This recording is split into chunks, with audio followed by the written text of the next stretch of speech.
Hi guys, right, welcome back. This is the final video. So far up till this point, I've just showed you how to organise your data that you would have collected for a single sample and then summarise that data for that single sample. But what I want to show you now is what your database might look like if you collected several samples. So if we flip over to this other spreadsheet here, what I've input here is 3 samples for before and 3 samples for after some sort of treatment. So I've got before sample 1, before sample 2, and before sample 3, and then down here I've got after sample 1, after sample 2, and after sample 3. Okay, and you can see how I've adjusted the columns accordingly for treatment, so forth and so on. The rest of it is basically the same. Okay, obviously here I've put start and end focal to be the same time. In reality that might not be the case, but just for ease of use here it is. Alright, so first thing I'm going to do is just copy some of these formulas across, actually, because some of these formulas are still relevant. I can literally just copy these and drag them down. So for example, duration, I can literally just copy that function and just drag it all the way down for the rest of the rows. So remember, I hover over the cell, go to the right hand corner until I get a little cross, left click, and then just drag that all the way down. Okay, so now I've got duration for each behavior in each sample. Okay, and now basically all I need to do is summarize that.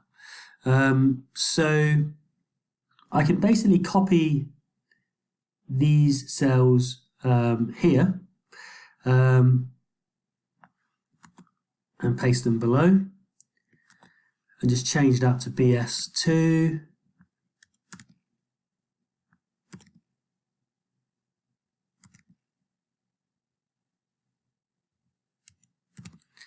Okay, we can do the same below.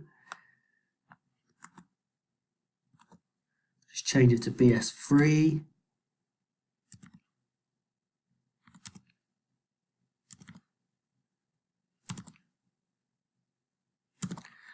Okay, and then we can basically change, copy that, put it below, and change this to AS1. I'm just going to copy this and paste it. It might be a bit quicker. This one would be AS2.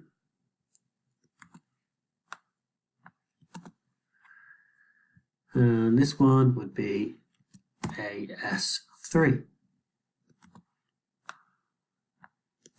Okay.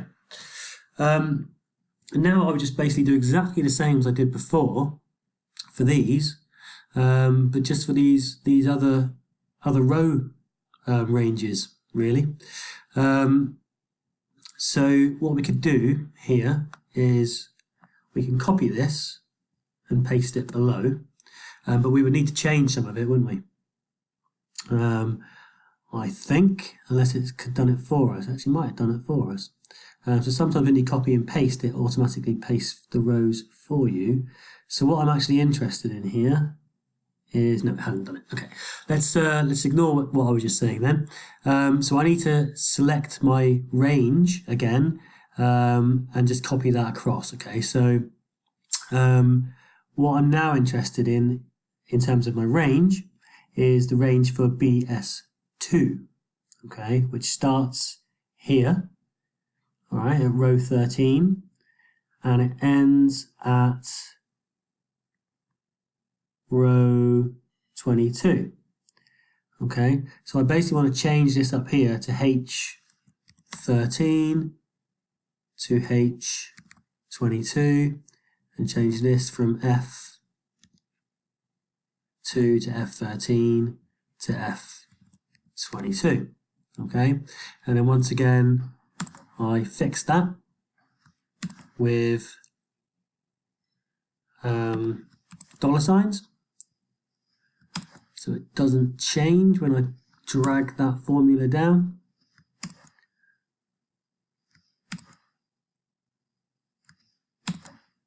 Hit enter, and now what I can do actually is then drag that formula down.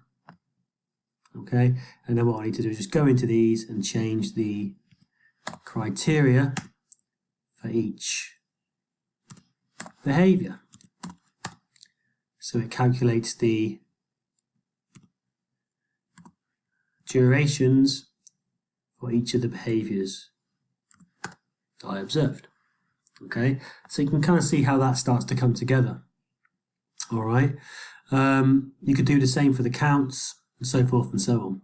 All right, but ultimately, what you can do once you've then filled out that summary table is you can put a filter on and just filter out the behaviors that you want to start to summarize.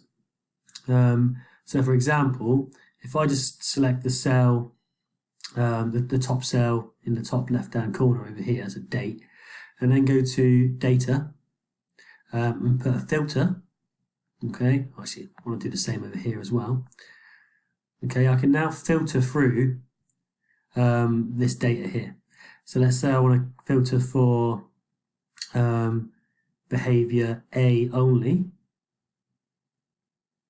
It will give me that, just that summary for that behavior A only. Okay. Well, I've just noticed something there which I should have changed. Let's take that filter off and select all again. I should have changed all of these to after.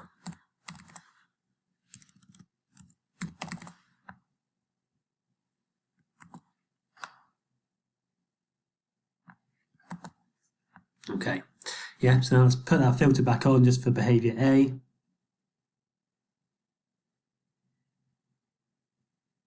All right, and then what it will give me is a summary table just for data, summary for behavior A only. All right, so I can then essentially get an average for duration for behavior A before and an average for duration of behavior A after. I can then, if I calculated times and observation times and rates and stuff, I could then do the same for that as well. Okay, and what you can essentially then do is copy that, just the summary for behavior A, open up a new spreadsheet and then copy that into there, and then you could basically have a spreadsheet for when you come to doing your analysis. This is for each behavior. Okay, and then you can make your graphs and everything, and then you can make another spreadsheet for behavior B, and so forth and so on. All right, so if I go back to my